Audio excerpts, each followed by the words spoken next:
Pero okay, at hanggang ngayon po ay hindi pa rin inililitaw at ipinapalaya si Willie. Galit ng sambayanang Pilipino dito sa isang bulok na sistema na meron sa ating... Sa tingin namin, talagang maling-mali ang naging desisyon ng korte at mainam naman may pagkakataon pa siyang baguhin ito.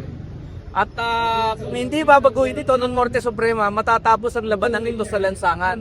At hindi ko alam kung yan ang gusto ng Korte Suprema. Pero kung babalik na rin ng Korte Suprema ang kanyang desisyon, magbubukas muli ang proseso sa Senado at magagampanan ng Senado at Kongreso ang kanilang mga tungkulin sa ilalim ng konstitusyon. So yun ang ating panawagan. Ang Korte Suprema dapat protektor ng sambayanan, hindi protektor ng mga Duterte. Sa araw na ito, gusto natin mangyari sa MBAC ay tanggapin niya yung iba't ibang mga motion for reconsideration na final iba't ibang grupo. Kasi hindi lang naman House of Representatives ang nag-file. I understand yung reply ni Sara ay next week pa. So mukhang may isa pa na namang MBAC next week. Pero sa ngayon, ang nais natin, simulan na nila yung proseso, i-consider na nila yung mga motion for reconsideration at paghandaan na nila yung pagbabaliktad ng kanilang desisyon.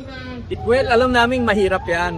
Pero siguro naman dahil napaka-glaring ng mga factual errors ng desisyon at napaka-glaring na talagang sumobra sa yung overreach na ginawa ng Korte Suprema, baka naman isa ito sa mga pambihirang pagkakataon na ire-reverse niya ang kanyang sarili.